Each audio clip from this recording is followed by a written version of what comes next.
السلام علیکم ورحمۃ اللہ وبرکاتہ۔ نحمد و نصلی علی رسولہ الکریم ومن تبعهم بإحسان إلی یوم الدین، اما بعد۔ قال اللہ تبارک و تعالی: یا ایہا الذین آمنوا اتقوا اللہ حق تقاتہ ولا تموتن الا وانتم مسلمون۔ یا ایہا الناس اتقوا ربکم الذی خلقکم من نفس واحدہ وخلق منها زوجها وبث منهما رجالا كثيرا ونساء واتقوا الله الذي تساءلون به والأرحام إن الله كان عليكم رقيبا۔ يا أيها الذين آمنوا اتقوا الله وقولوا قولا سديدا يصلح لكم أعمالكم ويغفر لكم ذنوبكم ومن يطع الله ورسوله فقد فاز فوزا عظيما۔ قال الله تبارك وتعالى في مقام آخر: لقد جاءكم رسول من أنفسكم عزيز عليه ما عنتم حريص عليكم بالمؤمنين رؤوف رحيم۔ ہر قسم کی تعریف، توصیف، کبریائی، بڑائی اس رب واحد کے لیے لائق و زیبا ہے، جس نے ہم سبوں کو اس رہتی دنیا کے اندر اس کی بندگی کرنے، اس کے دیے ہوئے انعامات کو حاصل کر کر دنیا کو اور آخرت کو کامیاب بنانے اور کل روز قیامت کے دن جنت کا حقدار بننے کی مجھے اور آپ کو سعادت عطا فرمائی۔ بعدہ لاکھوں کروڑوں درود و سلام ہو تمام انبیاء علیہم الصلاۃ والسلام پر، بالخصوص میرے اور آپ کے آخری نبی جناب محمد رسول اللہ صلی اللہ علیہ وسلم پر، جنہوں نے اللہ تبارک و تعالیٰ کے دین کو، اللہ تبارک و تعالیٰ کے احکامات کو اپنی زندگی کے اندر ایک ایک حرف، ایک ایک عمل، ایک ایک حکم اپنایا اور ان سارے احکامات کو اس کا عملی طور پر نمونہ میرے اور آپ کے درمیان پیش کیا۔ حاضرین، آج جس عنوان کے ساتھ میں مکلف ہوں وہ ہے دین کی حفاظت۔ دین کی حفاظت یہ ایک موضوع، بلکہ یہ میری اور آپ کی زندگی کے اندر سب سے اہم موضوع ہے۔ کیوں؟ اس لیے کہ ہم اپنے آپ کو کہتے ہیں کہ ہم کلمہ گو ہیں، ہم اپنے آپ کو یہ بتاتے ہیں کہ ہم اللہ تبارک و تعالیٰ کے متبعین، نبی علیہ الصلاۃ والسلام کے متبعین ہیں، تو ہمارے اوپر یا پھر ہر آدمی پر یہ ذمہ داری بن جاتی ہے، عائد ہو جاتی ہے کہ ہم اس دین کی حفاظت کو، اس دین کی ہر تعلیم کو، اس دین کی ہر بات کو اپنی زندگی کے اندر اپنانے کی کوشش کریں۔ اب اپنانا کیسے ہے؟ اس کے بہت سارے پہلوات ہیں، انشاءاللہ آگے آئے گی گفتگو، لیکن اس سے پہلے ایک تمہید، اس عنوان کی ضرورت کیوں پڑتی ہے؟ جب ہم اپنے آپ کو یہ کہتے ہیں کہ ہم مسلمان ہیں، جب ہم اپنے آپ کو یہ کہتے ہیں کہ ہم توحید پرست ہیں، جب ہم یہ سب مانتے ہیں یا پھر اقرار بھی کرتے ہیں، یا پھر اس سے بھی آگے بڑھ کر آپ بات کریں، ہم یہ بھی جانتے ہیں کہ اگر ایسا عمل کریں گے تو جنت ہی میں جائیں گے ورنہ پھر ہمارا ٹھکانہ جہنم ہی ہوگا، تو پھر بھی ہمیں یہ ان عنوانات کی ضرورت کیوں پڑتی ہے؟ کیوں پڑتی ہے؟ نتیجہ دیکھنا ہو تو ہمارے سامنے موجود ہے۔ پچھلے 4 تاخیراتوں کی کیفیت، یا پھر یوں کہیں کہ پچھلی 27ویں رات سے پہلے والے رمضان کی کیفیت اور اس کے بعد کے رمضان کی کیفیت، شاید میرے اور آپ کے اندازہ یہ مکمل ہو جائے۔ تو آخر یہ وجہ کیا ہے؟ یہ بنیاد کیوں پڑتی ہے؟ کیوں؟ اسی لیے کہ ایک علماء نے جائزہ لیا، ایک علماء کی ٹیم نے اس چیز کا ایک جائزہ لیا کہ بار بار یہ کیفیت کیوں ہو رہی ہے امت کے اندر، اتنا بتانے، اتنا سمجھانے، اتنا بولنے کے باوجود آخر امت اس چیز کو اپنا کیوں نہیں رہی ہے، سمجھ کیوں نہیں رہی ہے؟ تو علماء نے اس حل یہ نکالا، دیکھا کہ لوگوں کے ذہنوں کے اندر ایک محدود نظر ہوئی ہے۔ محدود نظر کیا ہے؟ میں اور آپ یہ سمجھ چکے ہیں کہ اللہ نے مجھے اور آپ کو پیدا کیا، اس کے بعد ہم یہ مانتے ہیں کہ نبی کے طور پر ایک بشر کو اللہ تبارک و تعالیٰ نے اس دنیا کے اندر بھیجا ہے، اب اسے ہم مانتے ہیں کہ وہ نبی ہے، دین زندگی گزارنے کے لیے ایک دین دے دیا ہے، بس اس دین کو پکڑ لیے، اپنی مرضی ہے، جتنا چاہے پکڑ لو، جتنا چاہے چھوڑ لو، یہ ایک دائرہ ہم نے بنا لیا، ایک محدود نظر بنا لی ہے۔ اسی کا یہ نقصان ہے کہ ہم اپنی اس دنیا کے اندر اپنی حقیقت کو بھول چکے ہیں، بس یہ ہم مانتے ہیں کہ نبی ہے، آخر اس کی وجہ کیا ہے، نبی کیوں ہے، نبی کی بعثت کا مقصد کیا ہے؟ اللہ نے کہا والذی بعث فی الامیین رسولا منہم یتلو علیہم آیاتہ ویزکیہم ویعلمہم الکتاب والحکمہ۔ اللہ نے کہا اللہ کو نبی علیہ الصلوۃ والسلام کو ہم نے بھیجا ہی اس لیے ہے کہ وہ 3 کام تمہارے درمیان کرے۔ کہا یتلو علیہم آیاتی، ہماری آیتوں کو تمہیں پڑھ کر سنائے۔ کیا مطلب ہے اس پڑھ کر سنانے کا؟ کیا نبی کیا امت اس وقت نہیں جانتی تھی، عربی دان تھے، کیا وہ سن نہیں سکتے تھے؟ نبی ہی پڑھنے کی کیا ضرورت تھی، کسی سے بھی سن لیتے؟ یعنی مطلب یہ ہے کہ اسے تزکیے میں لائیں، لوگوں کو اس کا مفہوم سمجھائیں۔ یتلو علیہم آیاتی ویزکیہم، اور ان آیتوں کو پڑھ کر صرف علم نہ دیں بلکہ ان کا تزکیہ بھی کریں۔ تزکیہ یعنی نفس کو بار بار ذکر میں لانا، بار بار اس چیز کا احساس دلانا کہ بھئی تم کیوں دنیا میں آئے ہو، یہ تزکیہ ہے۔ اسی لیے اللہ نے ہم ساری امتوں کے متعلق کہا قد افلح من زکاہا، وہ آدمی کامیاب ہو گیا جس نے اپنے نفس کا تزکیہ کیا۔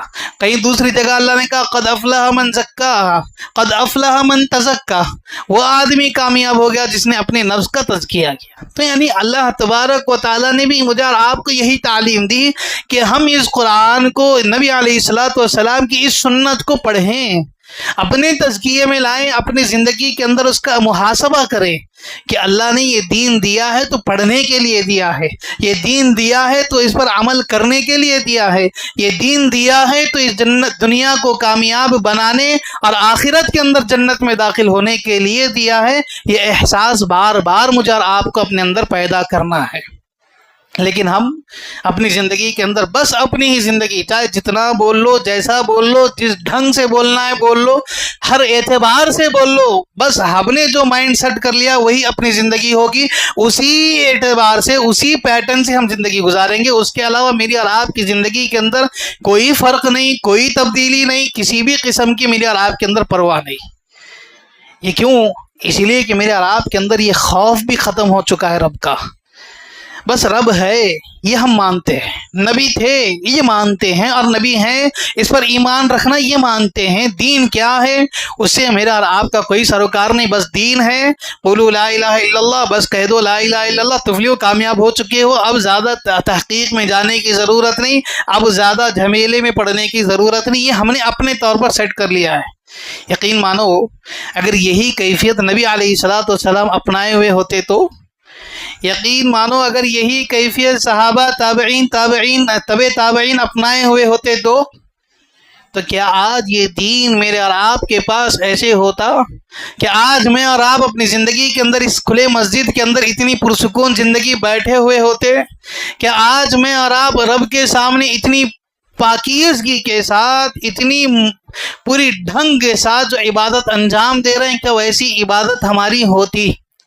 ورنہ پھر میں اور آپ بھی ان بھائیوں کی طرح در در ٹھوکر کھاتے، میں اور آپ بھی زندگی کی مشکلات میں اسی طرح کبھی فنا مزار پر، کبھی تو کبھی کہیں اور جگہ مل جاتے۔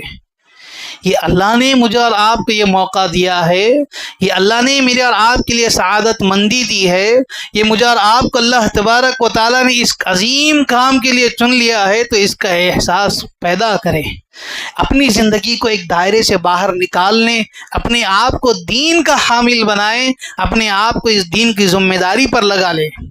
دین کی ذمہ داری کا مطلب کیا ہے؟ ہم کیا سمجھتے ہیں کہ بھئی قرآن کو لے کر جزدان میں لپیٹنے کے بجائے صرف پڑھنا ہے، اور دین کو، نبی علیہ الصلوۃ والسلام کو ماننے کا مطلب یہ ہے کہ بھئی ایسا کرو، فنا کرو، فنا کرو۔ نہیں، دین کی حفاظت کا مطلب یہ ہے نبی علیہ الصلوۃ والسلام نے اسی لیے کہا کہ تم تھوڑا بھی جانتے ہو، تھوڑا بھی پڑھ چکے ہو، جتنا تمہارے پاس علم ہے اس علم کی قدر کرو، اس کے مطابق جتنا تم سے ہو بقدر استطاعت، جتنی اللہ نے تمہارے اندر صلاحیت دی ہے اتنا عمل کرتے جاؤ۔ اسی لیے اللہ نے کہا لا یکلف اللہ نفسا الا وسعها، کسی بھی انسان پر اللہ نے اس سے زیادہ بوجھ نہیں ڈالا جس کے اندر وہ ڈیزرو کرتا ہے۔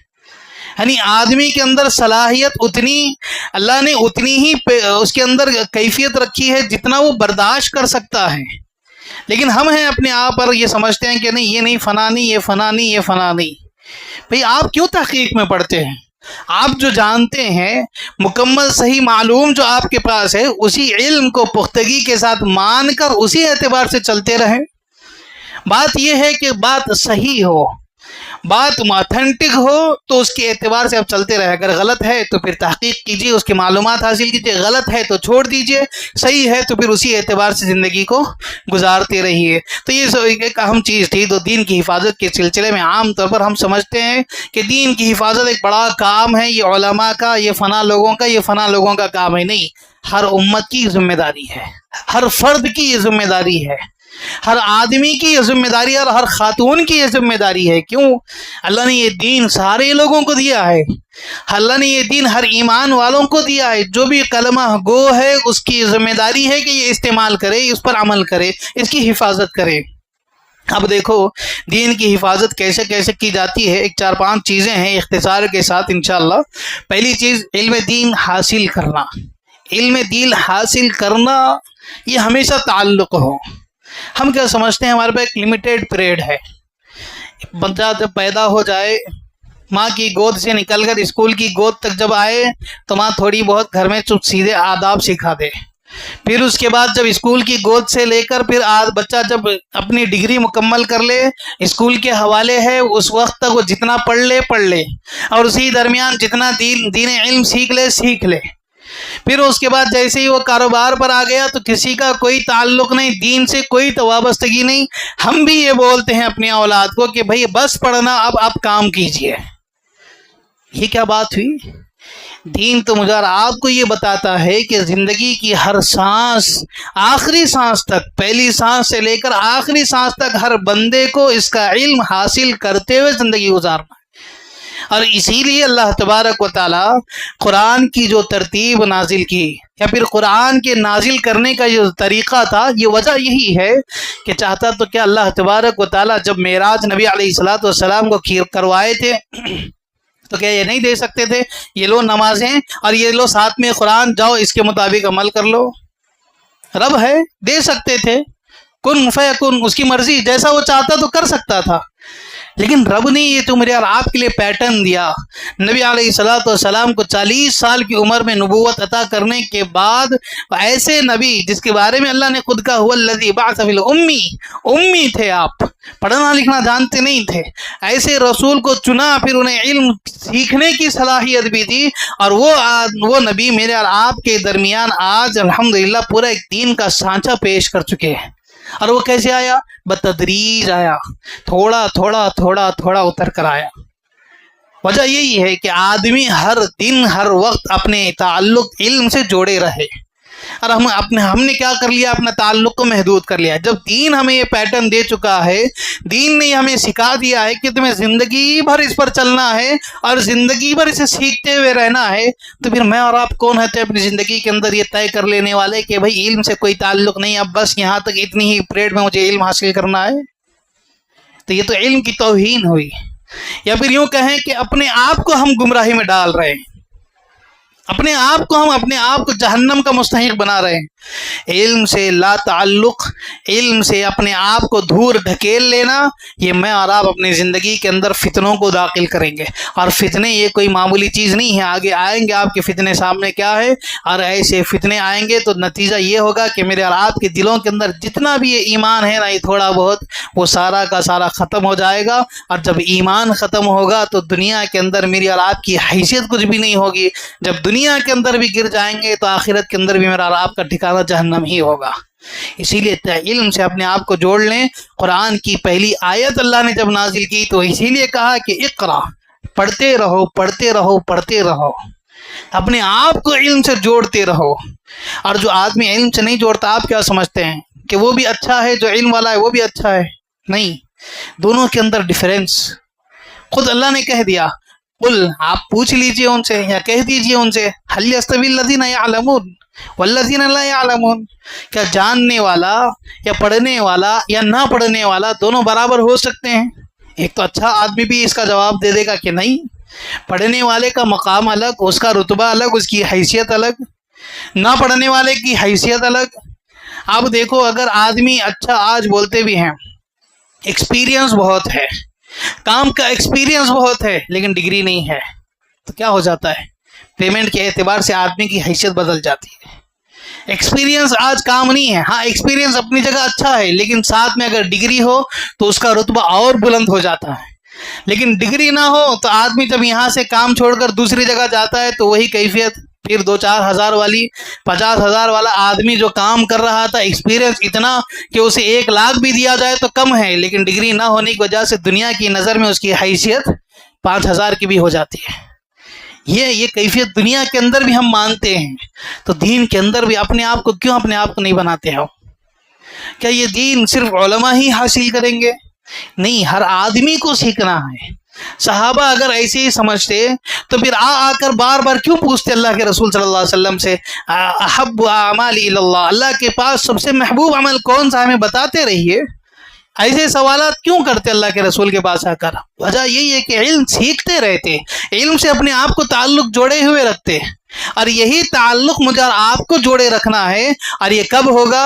ہم انہی دینی مجلسوں سے آ کر بیٹھیں، یا پھر ہم اپنے آپ کو کم از کم صبح شام کے جو دروس مساجد کے اندر رکھے جاتے ہیں ان سے اپنے آپ کو تعلق بنائیں، یا کم از کم اپنے آپ کو جمعہ کے دن وقت سے پہلے آ کر دین سیکھنے کی یہ شوق پیدا کریں.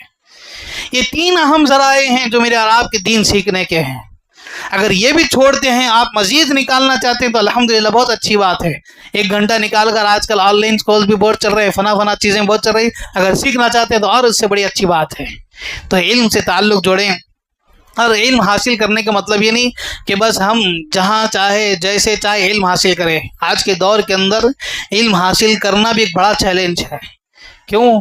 سوشل میڈیا عام ہے، اٹھاؤ یوٹیوب، اٹھاؤ فیس بک، تو بولنے والوں کی کثرت ہے، بولنے والوں کی تعداد لا تعداد میں ہے، ان گنت تعداد میں ہے. ہر کوئی آدمی آج بولنے پر آمدہ ہے، اچھی بات کے ذریعے بولنے کے پر آمدہ ہے. تو کوئی اچھا کوئی قول لے کر یا کسی کی بات کو لے کر کسی پر تنقید کر کر مشہور ہو کر اپنے آپ کو بولنے پر لگا ہوا ہے.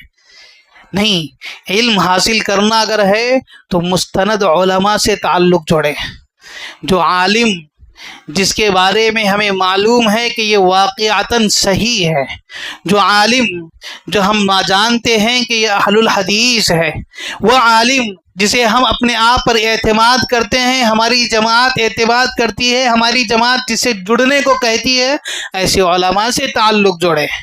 اسی میں میری اور آپ کی کامیابی ہے. اگر ہم ہر آدمی اپنے اپنے لیول کے اعتبار سے یہ سوچے کہ بھئی یہ میرا عالم، یہ میرا عالم نہیں، یہ فنا آدمی، یہ فنا آدمی نہیں، اس کی حیثیت میرے پاس زیادہ، اس کی کوئی حیثیت نہیں، اس کی بات کا کوئی اہمیت نہیں، تو یہ میری اور آپ کی سب سے بڑی غلط فہمی ہوگی. بلکہ میں اور آپ اپنے آپ کے اندر یہ مان لیں کہ ہم اپنی زندگی کے اندر علم کو ٹھکرا رہے ہیں، عالم کو نہیں بلکہ علم کو ٹھکرا رہے ہیں. تو پھر میرا اور آپ کا نتیجہ کیا ہوگا؟ ہم سوچیں. یہ احساس کی بات ہے، یہ میرے اور آپ کے لیے غور کرنے کی بات ہے کہ ہم اپنی زندگی کو کیسے سنوار سکتے ہیں. اس کا سب سے اہم اور پہلا ذریعہ دین کی حفاظت کے اندر میں اور آپ علم حاصل کریں اور مستند علماء سے حاصل کریں. دوسری بات، عمل اور اتباع سنت. دین کی حفاظت کے اندر یہ دوسرا اور اہم رکن ہے، عمل اور اتباع سنت. عمل کے اعتبار سے چاہے تو آپ دیکھو مسلمان کتنے ہیں، مسلمانوں کی تعداد کے اندر بھی آپ دیکھو عمل کے اعتبار سے ان کا طریقہ، ان کا رویہ الگ. عمل کے اعتبار سے دیکھو ہماری جمعیت کے اندر اس کا معاملہ الگ، وہ بھی اپنے اندر دعوے میں اپنے آپ کو سچے بتاتے ہیں اور ہمارا دعویٰ ہی سچا ہے. ہم تو اتباع ہی کرتے ہیں نبی علیہ الصلوۃ والسلام کی، اللہ کی.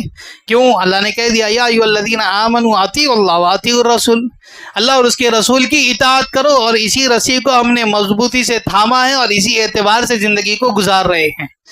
تو عمل کے اندر بھی یہ میرے اور آپ کے لیے ضروری ہے کہ ہم جو عمل کر رہے ہیں اس کا جائزہ ہمارا ہو۔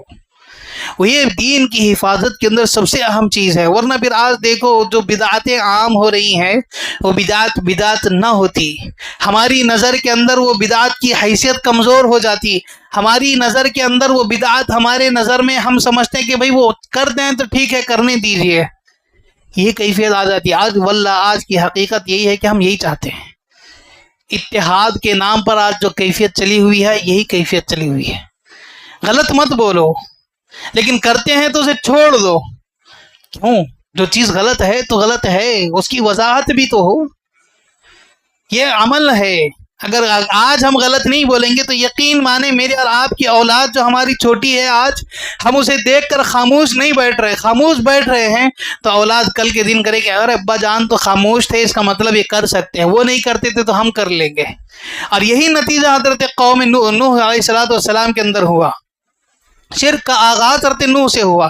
نتیجہ کیا تھا؟ یہی نتیجہ تھا کہ لوگ بڑے خاموش ہو جاتے، غلطی میں، نتیجے میں گمراہی، بدعتیں عام ہوتی گئی۔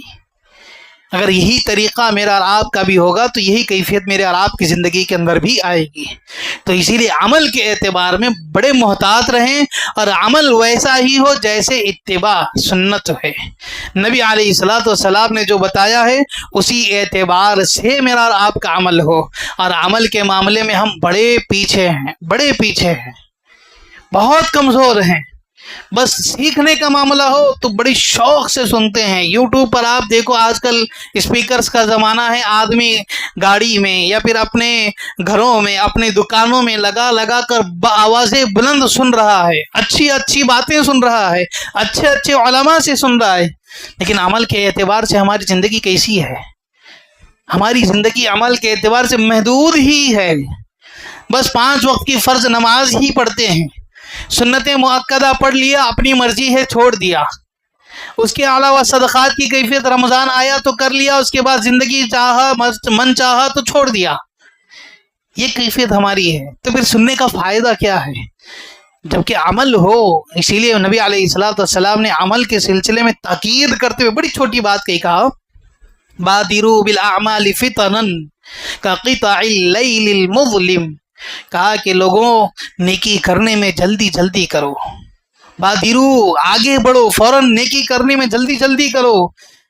کیوں؟ اس لیے کہ فتنے تمہارے درمیان آ رہے ہیں۔ کیسے آ رہے ہیں؟ کقطع اللیل المظلم، تاریک رات کی تاریک ٹکڑیوں میں جس طرح ہوائیں چلنے کے بعد تھوڑے پتے آتے ہیں، ویسی کیفیت میں تمہاری زندگی کے اندر گھس رہے ہیں۔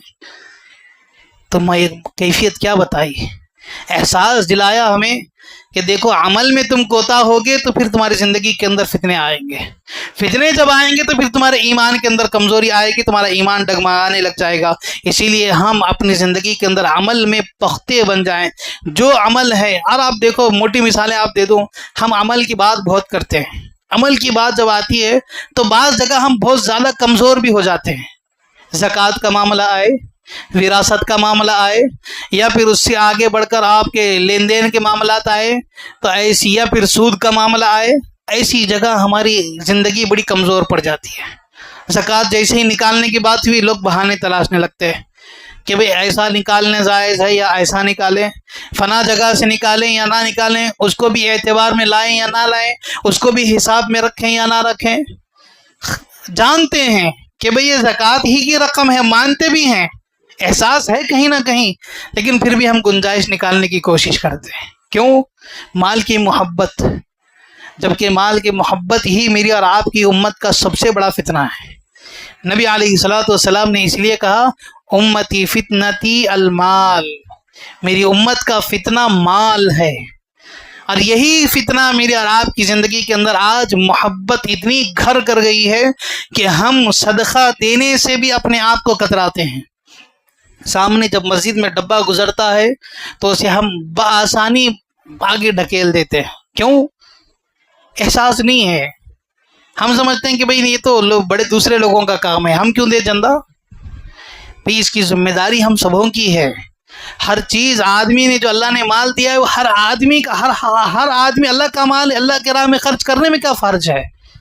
کیوں ہم پیچھے ہٹتے ہیں؟ پھر عمل کا میدان جب سامنے مل رہا ہے موقع، تو اس موقع کو لپیٹنے کے بجائے اس موقع پر چمٹنے کے بجائے اس سے ہم اپنے آپ کو پیچھے ڈھکیل رہے ہیں، تو پھر اللہ مجھے اور آپ کو پیچھے نہیں ڈھکلے گا، اسی لیے تو ڈھکیل دیا۔ آج ترقی کے نام پر دیکھو لوگ کہتے ہیں کہ ہم نے چولہا ہٹا دیا، ہم نے لکڑیاں ہٹا دی تھی، گیس لائی تھی، فنا ہوا تھا، اللہ نے عذاب دے دیا، چھوٹا سا جھٹکا دے کر بتا دیا کہ دیکھو کتنا آگے بڑھ گئے تم۔ اگر ہم چاہیں تو سیکنڈوں کے اندر تمہیں پیچھے بھی ڈھکیل سکتے ہیں واپس۔ اگر صلح نہ ہوئی ابھی بھی تو یقین مانے پھر دوبارہ زندگی میری اور آپ کی وہیں آ کر اٹک جائے گی۔ کس بات پر اکڑتے ہیں پھر ہم؟ اگر اللہ سے جڑ جائیں گے، صحیح عمل کرتے رہیں گے تو اللہ اور آگے ڈھکلتے رہے گا، ڈھکلتے رہے گا۔ اگر چھوڑ دیں گے تو پھر پٹکے گا ایسا کہ دوبارہ اٹھ نہیں پائیں گے، پھر اٹھیں گے تو پھر سیدھی آخرت کے اندر جب وہاں روتے ہوئے، بلبلاتے ہوئے، احساس جتاتے ہوئے، یا پھر اللہ سے کہتے ہوئے کوئی راستہ ہے دوبارہ جا کر نیک عمل کرنے کا، یہ پوچھتے ہوئے اٹھیں گے۔ وہاں پچھتانے سے پہلے اس دنیا کے اندر عمل کے جو موقع مل رہے ہیں، اس حدیث کو سمجھ لیں، بادروا بالاعمال فتنا، اپنے آپ کو عمل سے جوڑ لیں، آگے بڑھیں، فوراً آگے بڑھیں، جتنا ہو سکے اتنا جلدی آگے بڑھ کر نیکی کرنے کی کوشش کریں۔ اور تیسری اہم بات، تبلیغ اور دعوت۔ دین کے اندر مجھے اور آپ کو جو کام کرنا ہے، دین کی حفاظت کے سلسلے میں ایک دوسرے کی اصلاح کرتے ہوئے زندگی گزارنا ہے، ایک دوسرے کے درمیان بولتے ہوئے زندگی گزارنا ہے، دین کی ہر بات کو پہنچانا ہے۔ اسی لیے اللہ تبارک و تعالیٰ نے نبی علیہ الصلوۃ نے بڑی پیاری باتیں بتائی، بلغوا عنی ولو آیہ، کہا کہ دیکھو تم ایک بات بھی جانتے ہو، ایک آیت بھی جانتے ہو، صحیح مفہوم کے ساتھ جانتے ہو تو اسے پہنچا دو، اسے بتا دو، اسے لوگوں کے درمیان عام کرو۔ یہ جو مثال مجھے اور آپ کو دی گئی ہے تبلیغ کے سلسلے میں، تو میں اور آپ اس سلسلے میں سوچیں۔ اور دعوت کے نام پر آج ہم بس جو دل میں آیا بولتے جاتے ہیں، دین کے علاوہ ہر اچھی بات بولتے ہیں۔ اور کیسے؟ اب دیکھو بولتے ہیں حوالہ دے کر، فنا صاحب، فنا سائنسدان، فنا لوگ نے ایک بڑی اچھی بات کہی تھی، دیکھو یہ ہے، فنا لوگوں نے ایک بڑا، ہمارے بزرگ تھے ایسی اچھی بات بولتے تھے۔ بھائی وہی دین کے اندر کیا چیز نہیں ہے؟ کیا دین کی بات ہم اسی اعتبار سے نہیں بتا سکتے؟ اسی لیے اللہ تبارک و تعالیٰ نے تو کہا مجھے اور آپ کو، قل هذه سبیلی ادعو الی اللہ علی بصیرۃ انا ومن اتبعنی، کہا اللہ نے آپ کہہ دیجئے کہ یہ اللہ کا راستہ ہے، سبیلی یہ اللہ کا راستہ ہے، ادعو الی اللہ میں تمہیں اس اللہ کے راستے کی طرف بلا رہا ہوں۔ یہ اچھی بات ہم نہیں بول سکتے؟ کیا یہ دعوت کے طور پر، تبلیغ کے طور پر استعمال نہیں کر سکتے؟ شرم محسوس ہوتی ہے ہمیں، یہ بات بولنے کے لیے شرم محسوس ہوتی ہے ہمیں۔ کیوں؟ معاف کریں اگر لفظ برا لگے، حقیقت ہے میری اور آپ کی زندگی کے اندر لوگ کیا کہیں گے اگر میں یہ بولوں گا تو میرا کاروبار اثر پڑ جائے گا، میری زندگی کے اندر اثر پڑ جائے گا۔ بھائی جو زندگی دینے والا وہ ہے، زندگی عطا کرنے والا وہ ہے، تو پھر اثر کون پیدا کرے گا؟ کون میری اور آپ کی زندگی کو برباد کر سکے گا؟ ہم جانتے ہیں آیت کے اندر اللہ نے صاف لفظوں میں کہا، قل اللہم مالک الملک تؤتی الملک من تشاء وتعز من تشاء وتذل من تشاء۔ اللہ تبارک و تعالیٰ ہی ملکیت دینے والا ہے، اللہ تبارک و تعالیٰ ہی بادشاہیت عطا کرنے والا ہے، عزت دینے والا بھی وہی ہے، عزت کو پھر واپس چھیننے والا بھی وہی ہے، ہر اعتبار سے وہی رب ہے میرا اور آپ کا۔ تو پھر ہم دنیا والوں پر کیوں ڈیپینڈ ہو جاتے ہیں؟ یہی کیفیت ہے۔ تو ہم ڈرے نہیں، جو جانتے ہیں۔ ہاں یہاں بھی مجھے آپ کو بتایا گیا کہ حکمہ بالموعظۃ الحکمہ، بات کو جب پیش کرو تو حکمت کے ساتھ کرو، معاشرے کا جائزہ صحیح طور پر لے لو، جائزہ صحیح لے کر صحیح حکمت کے ساتھ صحیح طور پر پہنچا دو تو قبول کرے گی، بات اثر انداز ہوگی۔ ورنہ اگر ہم طریقہ صحیح نہ اپنائیں، بس میرا کام پہنچانا ہے، ہم پہنچائیں گے، تو پھر نتیجہ یہی کہ اختلافات پیدا ہوں گے۔ اختلافات جب پیدا ہوں گے تو نتیجے بہت سارے بگڑ جائیں گے۔ تو اسی لیے اللہ نے کہا بالحکمت والموعظۃ الحسنہ، حکمت کے ساتھ اور بڑی اچھے انداز میں گفتگو کرتے ہوئے بات کو پہنچا دو، بات بڑی اثر انداز ہوگی اور بات سامنے والا قبول بھی کرنے پر آمادہ ہوگا۔ یہ رب نے اصول دیا ہے تو یہ اصول اپنانے کی کوشش کرے۔ لیکن ہمارے درمیان ایک ایسے بعض احباب بھی ہیں جو بولتے ہیں، کیا کہتے ہیں کہ بھی میری زبان ہی ایسا ہے، میرا لہجہ ہی ایسا ہے، بھئی آپ کے اس لہجے کی وجہ سے اگر نقصان ہو گیا تو کیا آپ اپنے اس لہجے پر، آپ کی اس زبان پر کنٹرول نہیں رکھ سکتے، قابو نہیں پا سکتے؟ پا سکتے ہیں۔ اللہ تبارک و تعالیٰ نے یہ صلاحیت رکھی ہے، تو اسی لیے تو اللہ نے کہا بالموعظۃ الحسنہ، اچھے انداز میں پہنچاؤ زندگی گفتگو کو۔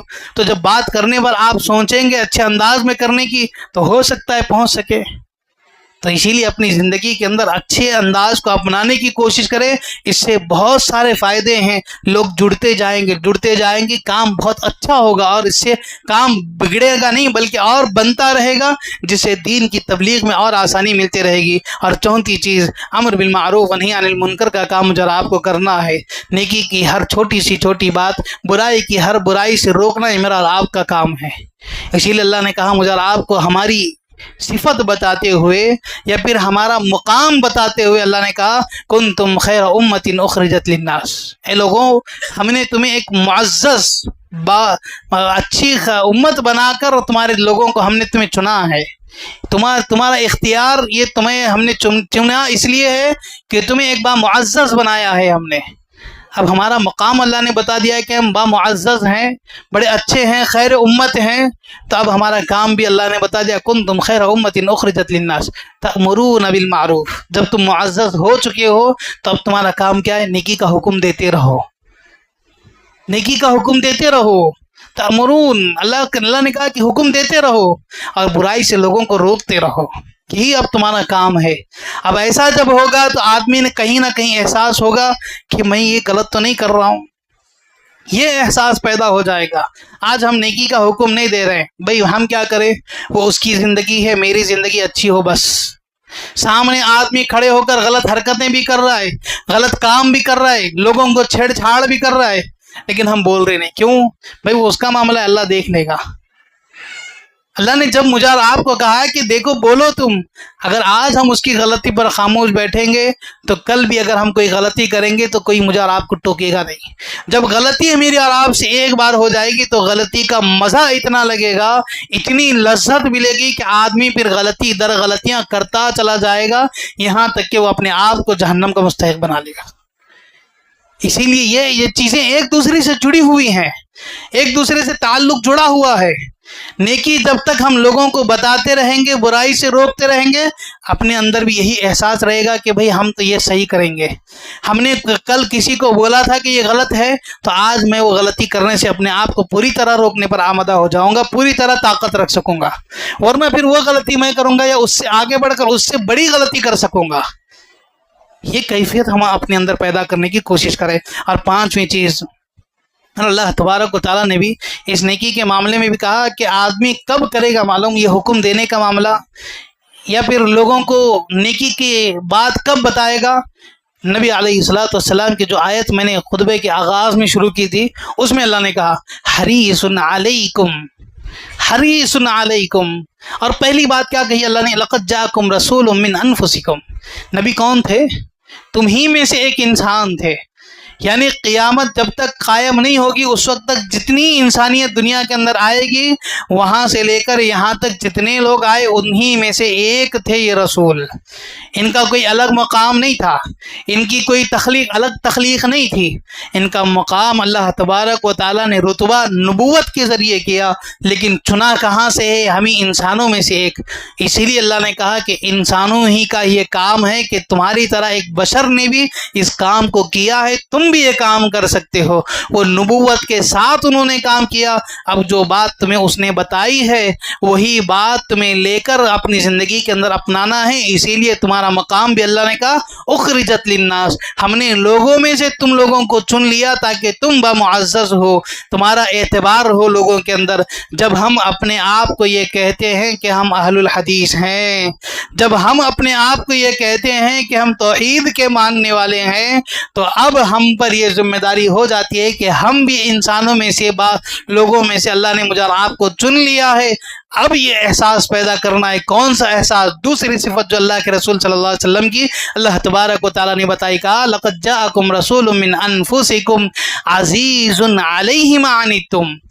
وہ بڑے مہربان تھے لوگوں کے پاس، بڑے مہربان تھے، محبت کرتے تھے ہر آدمی سے، لوگوں سے بہت محبت تھی، مجھ سے اور آپ سے بھی بہت محبت تھی۔ دیکھو آپ مثال دیکھو، ایک مثال دے دوں آپ کو، نبی علیہ الصلوۃ والسلام مسواک کے بارے میں کیا حکم دیا؟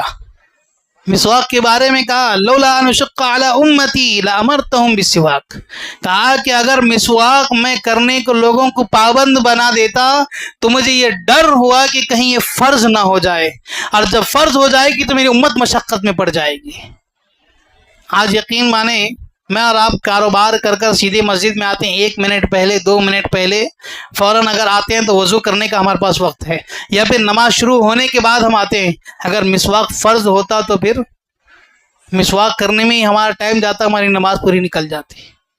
ایسے بہت ساری چیزیں ہیں، بہت ساری مثالیں، ان ایک چیز کے اندر اتنی حکمت، اتنی بلیغ چیز، یعنی نبی کی یہ محبت مجھے اور آپ کو بتاتی ہے، ہمارے بارے میں یہ فکر مند تھے۔ اور تراویح کے سلسلے میں بھی آپ جانتے ہیں نبی علیہ الصلوۃ والسلام نے 3 دن کنٹینیو جماعت کے ساتھ نماز پڑھائی، 34 دن گھر کے باہر آئے نہیں۔ کیوں؟ اس لیے کہ کہیں امت پر فرض نہ ہو جائے۔ اگر فرض ہوتی تو پھر آج یہ صفیں خالی نہیں ہوتی، لوگ بھر بھر کر آنا پڑتا، مجبوراً آنا پڑتا، کراہتاً آنا پڑتا۔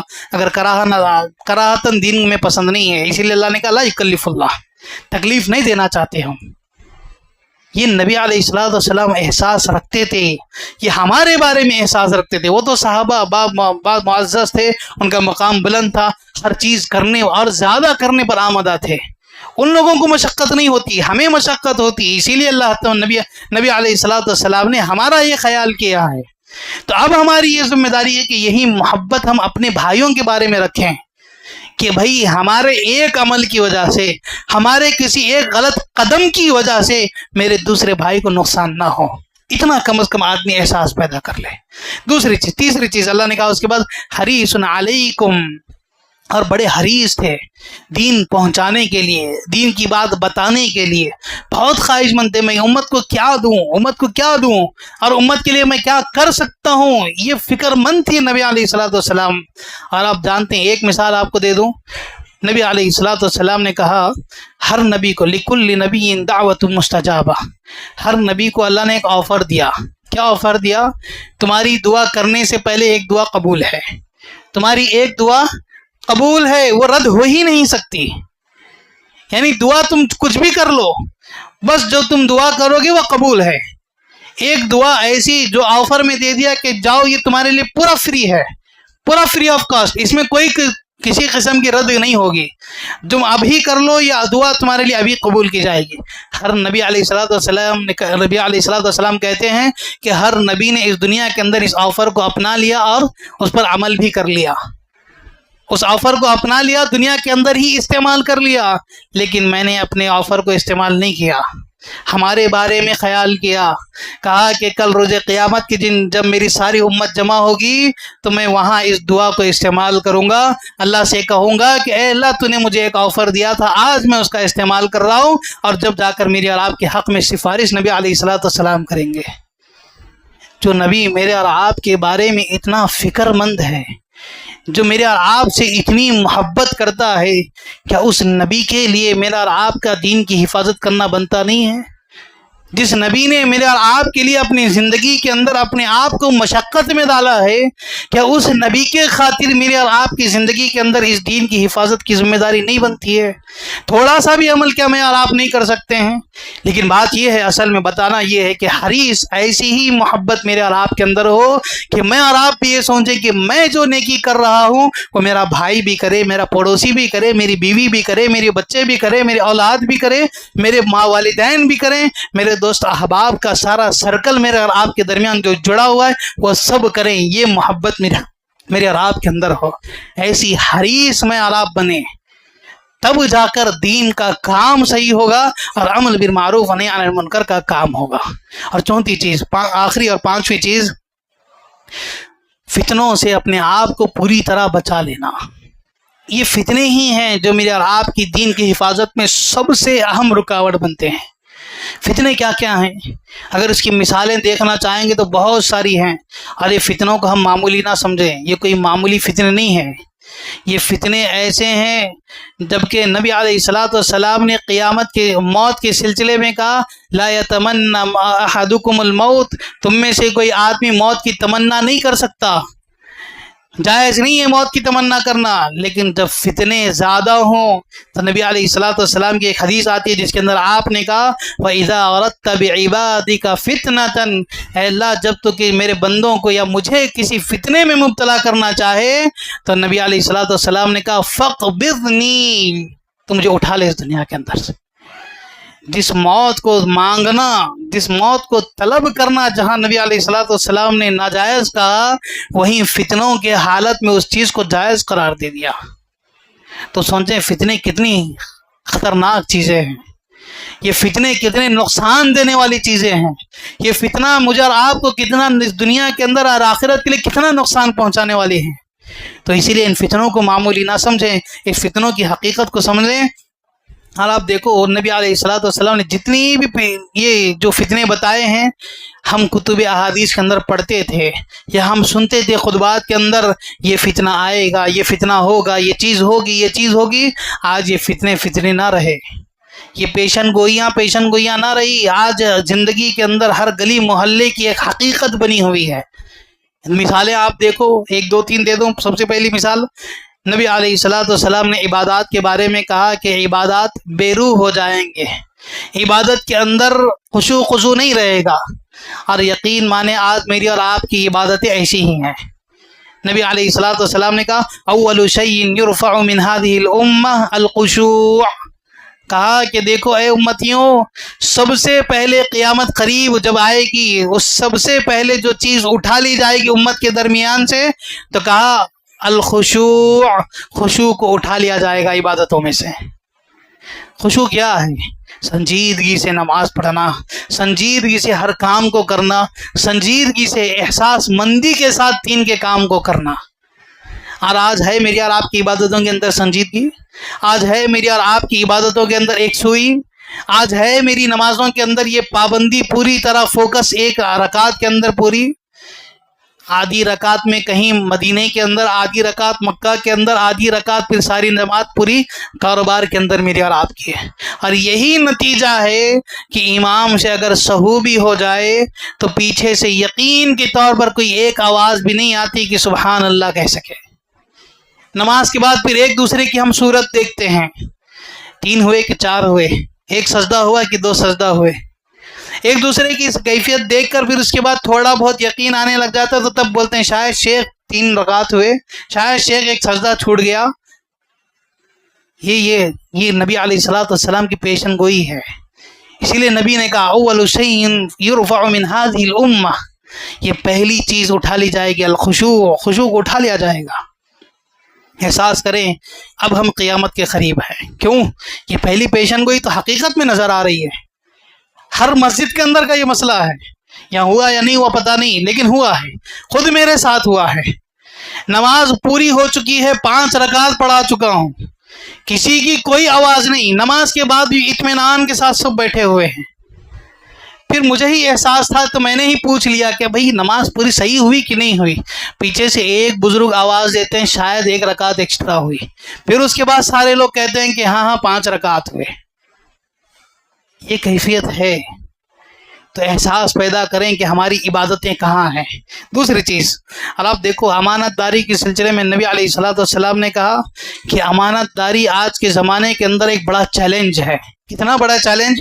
کہا حتی لا یکادی یؤدی الامانہ، نبی علیہ الصلوۃ والسلام نے کہا دور دور تک اگر کوئی امانت دار ڈھونڈنا چاہے تو کہیں امانت دار نہیں ملے گا۔ آج مارکیٹ کے اندر یہی صورتحال ہماری ہے۔ ہم بولتے بھی ہیں نا ایک دوسرے کو کہ بھئی میں فنا جگہ فنا چیز لینے جا رہا ہوں، تو لوگ کیا کہتے ہیں؟ ارے وہاں مت جائیے، فنا وہ مارواڑی والا بڑا اچھا ہے، وہ فنا آدمی بڑا اچھا ہے، وہ rate to rate cut to cut دے دیتا ہے۔ ہم مسلمان کے پاس جانے سے ہی خود روکتے ہیں، اس کے پاس مت جاؤ، وہ مال صحیح نہیں دیتا، یا پھر مال دیتا ہے تو دھوکے بازی کے ساتھ دیتا ہے۔ آج ہمارا اسٹیٹس یہ ہے مارکیٹ کے اندر امانت داری میں۔ یہی نبی علیہ الصلوۃ والسلام نے کہا کوئی امتی کے اندر آج قیامت کے قریب امانت دار نہیں ملے گا۔ ہاں اگر مل بھی جائے مسلمانوں میں کوئی امانت دار تو نبی علیہ الصلوۃ والسلام نے کہا ان بنی فلان رجلا امینا، کہا کہ دیکھو اے فنا آدمی، وہ فنا شہر کے اندر ایک فنا آدمی بڑا امانت دار ہے، وہ ایک مسلمان ہے جو بڑا سچا ہے، امانت دار ہے۔ اور آج مارکیٹ کی صورتحال یہی ہے، ہم کہتے بھی ہیں کہ وہاں نہیں، ایک ہے آدمی وہاں ہے، بڑی دور ہے، اس کی دکان میں امانت داری کے ساتھ مال ملے گا۔ یہ صورتحال ہے یا نہیں ہے؟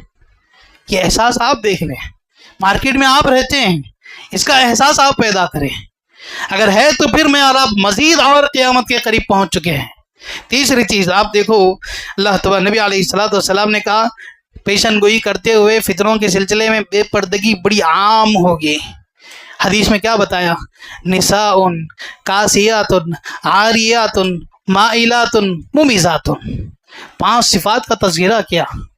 ایسی عورتیں جو کپڑا تو پہنیں گی لیکن اس کے سارے بدن جھانکنے لگیں گے، ایسی عورتیں جو اسکرٹ پہن کر پھریں گی، ایسی عورتیں جو لوگوں کو مائلات کھینچنے والی کیفیت اختیار کریں گی، یعنی خوشبو وغیرہ لگانا۔ یہ جو صفات نبی علیہ الصلوۃ والسلام نے بتائی ہیں کہ آج یہ نہیں ہے ہمارے دور میں، کہ یہ چیز نظر نہیں آ رہی۔ ہر عورت آج جب راستے میں چل رہی ہے تو مائلات کی صفت کو اپنا کر چل رہی ہے، لوگوں کو اپنا متوجہ بنانے والی کیفیت اختیار کی ہوئی ہے۔ تو یہ پیشن گوئی ہے۔ نبی علیہ الصلوۃ والسلام کی قرب قیامت کی علامات میں سے ایک علامت بتائی ہے۔ تو ہم کس چیز کے اعتبار سے پھر اپنی زندگی کے اندر دین پر ہیں؟ پھر کس اعتبار سے اب ہم دین کی حفاظت کریں گے؟ کیا اس پیشن گوئی کو سننے کے بعد ایسے اعمال کو چھوڑ نہیں سکتے؟ ایسے اعمال چھوڑنے سے کیا دین کی حفاظت نہیں ہو سکتی؟ ہو سکتی ہے۔ اپنا جائزہ لیں، ہم اپنی غلطی کا اعتراف کریں۔ یہ ہمارے پاس نہیں ہے، غلطی کا اعتراف نہیں ہے، باقی ساری چیزیں ہیں۔ غلطی ہو رہی ہے تو ہم دوسرے پر ڈھکیل دیتے ہیں، ارے فنا صاحب تو ویسے ہی ہے، فنا صاحب کر رہے ہیں، آپ مجھے ہی کیوں ٹوک رہے ہیں؟ بھئی وہ آدمی جہنم میں جا رہا ہے تو آپ بھی جہنم میں جائیں گے، اس کی وجہ سے آپ اپنے آپ کو نقصان پہنچا لیں گے۔ جب آپ کو دین سیکھنے کو مل رہا ہے، سمجھنے کو مل رہا ہے، تو کیا آپ اپنے آپ کو سدھار نہیں سکتے؟ کیا آپ اپنے آپ کی زندگی کو اصلاح میں نہیں لا سکتے؟ لا سکتے ہیں۔ کب؟ یہ احساس جب ہوگا تبھی میرے اور آپ کی زندگی کے اندر آئے گا۔ وقت زیادہ ہو رہا ہے، مزید اور 2-3 چیزیں ہیں۔ ہر ایک چوتھا فتنہ ہے ارتداد کا، پھر جانے کا۔ صبح آدمی مومن ہے، فجر میں نماز پڑھ رہا ہے، ظہر کی چھوڑ رہا ہے، عصر کی چھوڑ رہا ہے، یہ بھی ایک فتنہ ہے۔ کیوں؟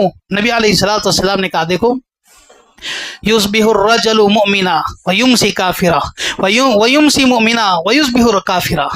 کہا صبح ہوتے ہوتے آدمی جو شام میں مومن تھا وہ کافر ہو جائے گا، صبح جو مومن تھا وہ شام ہوتے ہوتے کافر ہو جائے گا۔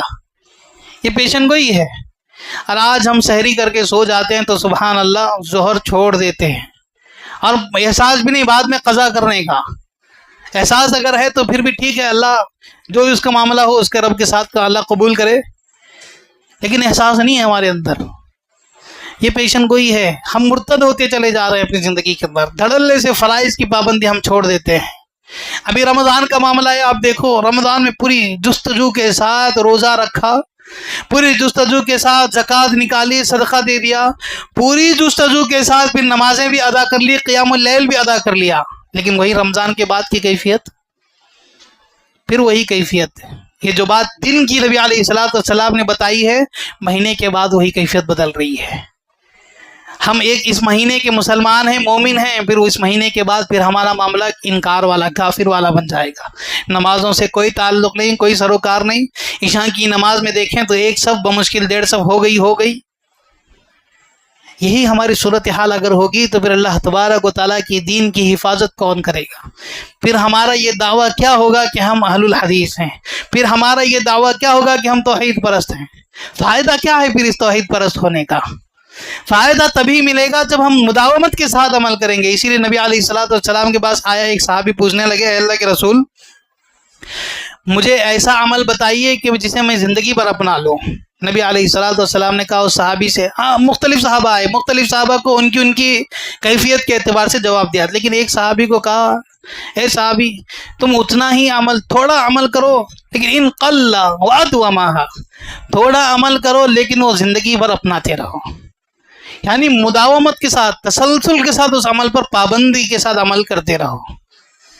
میں اور آپ بھی اپنی زندگی کے اندر اتنا ہی کریں، 5 وقت کی نماز ہی صحیح پورے سنن کے ساتھ زندگی بھر اپنانے کی کوشش کریں. تھوڑا ہی صدقہ صحیح، ہزار کی ضرورت نہیں ہے. لوگوں کو دکھانے کی ضرورت نہیں ہے، رب کو دکھائیے. روز 100 روپے ہی صحیح، 10 روپے ہی صحیح ڈال سکتے ہو صدقے میں تو دیتے رہیے. زندگی پر اس پر مداومت کے ساتھ عمل کرتے رہیے. بس وقتی طور پر اسٹیٹس دکھانے کے لیے 10,000 روپے دے دیے تو لوگوں کو 4 بار ایسے دکھا کر دیتے ہیں. یا پھر دیکھتے وقت کوئی نہ رہا تو چٹھی بار بار نکال کر کے خامہ خواہ کے اگر جیب میں بھی اوپر ہو تو بار بار خامہ خواہ ارے یہ چٹھی ہے کیا، پھر کھول کر بند کر دیتے ہیں. بھائی ایسی ضرورت نہیں ہے اللہ کو. مداومت والے عمل کی ضرورت ہے اللہ کو. اور آج ہمارے پاس یہی کیفیت، بار بار ہونا بھر کر نکال کر دیکھتے ہیں چٹھی کو، جبکہ معلوم ہے کہ وہی چٹھی جیب میں ہے لیکن پھر بھی نکالتے ہیں اس لیے کہ لوگ دیکھیں کتنے یہ دیے تھے. فائدہ نہیں ہے ایسے عمل کا. یہ دکھاوے والا عمل اللہ کے پاس نہیں چلے گا. اور اب دیکھو 5ویں اور آخری چیز اجنبیت. اجنبیت کیا ہے؟ آدمی جو مومن ہے وہ مومن آدمی اپنے آپ کو زندگی کے اندر اجنبی محسوس کر رہا ہے. کیسے محسوس کر رہا ہے؟ نبی علیہ الصلوۃ والسلام نے اس کی پیشن گوئی کہا. نبی علیہ الصلوۃ والسلام نے فرماتے ہوئے کہا بدأ الاسلام غریبا فسیعود غریبا. آدمی ایک زمانہ ایسا آئے گا اسلام پر ہوگا لیکن اسلام پر ہوتے ہوئے اپنے آپ کو اجنبی محسوس کرے گا. یعنی ایمان والوں کے بیچ میں ہوتے ہوئے بھی بے ایمانی محسوس کرے گا. ایمان والوں کے درمیان زندگی گزارتے ہوئے بھی اپنے آپ کو اپنی زندگی کے اندر وہ اپنی یہ محسوس کرے گا کہ بھائی میں اسلام میں نہیں ہوں ابھی. کیوں؟ نتیجہ یہی کہ برائیاں دیکھتے ہیں پھر بھی خاموش ہے، بول نہیں سکتے، برائیاں عام ہو رہی ہیں. اور نبی علیہ الصلوۃ والسلام نے فسیعود غریبا، یہ کیفیت کیسی تھی؟ پہلے بھی یہی تھی. صحابہ جب تھے گنے چنے تھے، کتنے تھے؟ 4 5 2 3. نبی علیہ الصلوۃ والسلام پر جب وہی نازل ہوئی تو اس حوصلہ دینے والی اما خدیجہ ایک، پھر اس کے بعد 1 2 3 صحابی تھوڑے تھوڑے کر جڑتے گئے. جب دین آنے لگا تو کہاں چھپ چھپ کر اپنے آپ کو اجنبی لوگوں کے درمیان محسوس کرنے لگے.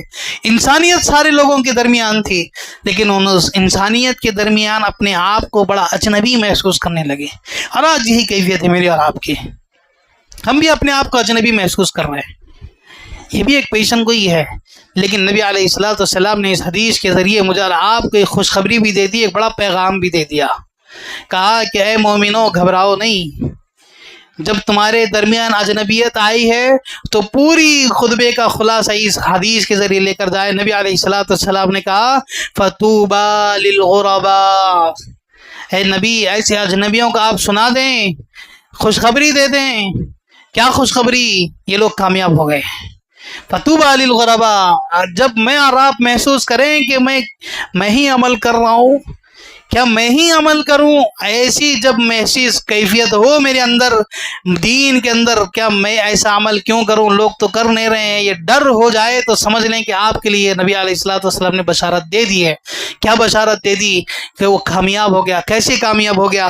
دوسری حدیث کے اندر نبی علیہ الصلوۃ والسلام نے کہا العبادۃ فی الحرج کہجرۃ الیہ. لوگوں ایسے فتنوں کے حالات میں، ایسی اجنبیت کے ماحول میں دین پر ڈٹے رہنا، دین کی حفاظت کرتے ہوئے اس پر عمل کرنا، دین پر ثابت قدم رہنا، یہ تمہارے لیے ہجرت کرنے کے مانند ہے. ہجرت کیا ہے؟ ہجرت کیا ہے؟ وہ وقت جب صحابہ نبی علیہ الصلوۃ والسلام کے ساتھ مکہ چھوڑ کر مدینہ آ رہے تھے، اور ان صحابہ کو اس وقت جو اعزاز، جو مقام، جو رتبہ اللہ نے دیا، وہی رتبہ مجھے اور آپ کو آج کی اس دنیا کے اندر فتنوں میں اپنے دین پر ثابت قدم رہنے والوں کو دیا. کیا مقام دیا، کیا انعام دیا اللہ نے؟ دوسری حدیث کے اندر اس کی بات وضاحت کرتے ہوئے کہا الہجرۃ تہدم ما کان قبلہا. ہجرت تمہارے اگلے پچھلے سارے گناہ معاف کر دیتی ہے. ہجرت تمہارے اگلے پچھلے سارے گناہ معاف کر دیتی ہے. کیا مطلب ہوا معلوم؟ ایک ورڈ میں اگر کہیں، ایک جملے میں اگر کہیں، میں اور آپ ابھی نومولود ہو چکے ہوں گے، پھر نیو بورن بیبی کی طرح کی کیفیت. جب بچہ پیدا ہوتا ہے تو معصوم عن الخطا، گناہوں سے پاک، رب کا بندہ، رب کا سچا محبین، گناہوں سے، دنیا کے فتنوں سے پاک، ہر اعتبار سے پاک، للہ اللہ کی توحید والا بچہ ہوتا ہے. ویسی کیفیت میری اور آپ کی ہوگی. یہ اعزاز، یہ مقام مجھے اور آپ کو اللہ نے دیا ہے. کب ایسی فتنوں میں میں اور آپ دین پر ڈٹے رہیں. اور آج میں اور آپ گزشتہ کل کے مقابل میں، پرسوں کے مقابل میں جتنے مسلمان تھے، ان مسلمانوں میں اگر آج ہم یہاں جمع ہوئے ہیں تو اپنے آپ کے اندر کمتری محسوس نہ کریں، ذری برابر بھی کمتری محسوس نہ کریں. ارے وہ تو نہیں آئے، میں خامخواہ آ گیا، مسجد خامخواہ خالی تھی، ایک آدمی بھی اگر یہاں بیٹھا ہوتا تو کافی ہوتا. اور ایسے ہی آدمی کے لیے نبی علیہ الصلوۃ والسلام نے یہ بشارت دی ہے، الہجرۃ تہدم ما کان قبلها، تمہارے سارے اگلے پچھلے گناہ معاف کر دیے جائیں گے. وہ اس ایک آدمی کے لیے بھی کافی ہو جاتی ہے. آج تو الحمدللہ اچھی کافی تعداد ہے. آپ اپنے اندر شرمندگی محسوس نہ کریں، یہ رب کا یہ اعزاز ہے کہ ہم آج یہاں جمع ہوئے ہیں. کیوں؟ اس لیے کہ ہمارے اندر بھی آج ایسے ماحول میں بھی دین زندہ ہے، دین پر ہم آج بھی ثابت قدم ہیں اور رمضان کے بعد بھی ثابت قدم رہیں گے. اس کا یہ عزم کریں اور اسی عزم کے ساتھ زندگی گزارے. یقین مانیں انشاءاللہ میں اور آپ کل روز قیامت کے دن ہرگز نہیں شرمائیں گے، ہرگز شرمندہ نہیں ہوں گے. اللہ کے پاس پورے فخر کے ساتھ انشاءاللہ میں اور آپ جنتی ہونے کے ساتھ اپنی زندگی کو گزار رکھیں گے. اور آخرت میں انشاءاللہ میں اور آپ جنت کے اندر ہوں گے اور جنت کے مزے لوٹ رہے ہوں گے. اگر ہم آج سے یہ یقین رکھیں، یہ ثابت قدم رکھیں کہ ہم دین پر ہی چلیں گے اور اس دین کی حفاظت کرتے ہوئے چلیں گے. تو آخر کی ایک بات میں اپنی بتا کر اپنی گفتگو ختم کروں. اپنی زندگی کے اندر یہ گناہوں سے بچنے کا واحد ذریعہ کیا ہے؟ ان فتنوں سے بچنے کا واحد ذریعہ آج جو کھلے عام چل رہا ہے، تنہائی کا فتنہ ہے. اس تنہائی میں اپنے آپ کو دین سے ڈریں، اللہ کا خوف پیدا کریں. ورنہ اگر تنہائی میں ہم گناہ کریں گے تو نبی علیہ الصلوۃ والسلام نے کہا تنہائی کا یہ گناہ تمہارے سارے نیکیوں کو برباد کر دے گا. کہا لیکنہم بمحارم اللہ، جو آدمی تنہائی میں اللہ کی حرمتوں کو پامال کر دیتا ہے، اللہ کی حرام کردہ چیزوں کو اختیار کرتا ہے، جو آدمی تنہائی میں غلط چیزوں کو، گناہوں سے اپنے آپ کو تعلق جوڑ دیتا ہے، انتہکوہا، ہم اس کے سارے نیکیاں برباد کر دیں گے. بشارت بھی جتنی اچھی دی ہے، نقصان بھی اتنا بڑا بتا دیا ہے. اب سوچ لیں پھر میں اور آپ کیا اس جنت کے مستحق بننا چاہتے ہیں، اس بشارت کے حقدار بننا چاہتے ہیں، یا پھر اپنے نیکیاں جتنی بھی ہم نے اس رمضان میں کمائی ہے، اس رمضان کے بعد کیا اسے برباد کروانا چاہتے ہیں؟ دونوں چیزوں ساتھ میں یاد رکھ کر جائیں. اور آخر میں خلاصے کے طور پر ایک بات، دین سے جڑ جائیں، دین سے تعلق جوڑیں، اپنے آپ کو اللہ کے لیے اللہ کا ولی بنا لیں، اللہ تعالیٰ کے لیے اپنے آپ کو سدھار لیں. اور اس کا واحد ذریعہ یہ ہے کہ ہم دعا کرتے رہیں. اسی لیے نبی علیہ الصلوۃ والسلام نے ایک دعا سکھائی، یا مقلب القلوب ثبت قلبی علی دینک. اس دین کی ثابت قدمی کی دعا رب سے ہمیشہ کرتے رہیں، اور اچھے اخلاق کی دعا کرتے رہیں، اچھے کیریکٹر کی دعا کرتے رہیں، اور ہمیشہ نیکیاں بٹورنے کی دعا نبی علیہ الصلوۃ والسلام نے مجھے آپ کو سکھائی ہے مختلف الفاظ میں. ان الفاظوں کو یاد کر کے اللہ سے مانگتے رہیں. اگر یاد نہیں ہو رہے تو کم از کم دعاؤں میں اپنی الفاظ میں، اردو زبان ہی کی صحیح، اسی ٹوٹی پوٹی زبان میں اللہ سے مانگتے رہیں، ثابت قدم رہیں. یہی دین کی سب سے اہم حفاظت ہوگی. اللہ تبارک و تعالیٰ سے دعا ہے کہ اللہ تبارک تعالیٰ مجھے آپ کو ہمیشہ زندگی کے اندر کثرت سے نیک اعمال اختیار کرنے والا بنائے، زیادہ سے زیادہ نیکیاں کرنے والا بنائے. اور رمضان میں جس طرح ہم نے نیکیاں کرنے کی کوشش کی ہے، وہی نیکیاں رمضان کے بعد بھی ثابت قدمی سے مجھے آپ کو کرنے کی توفیق عطا فرمائے. آمین. وآخر الحمدللہ رب العالمین.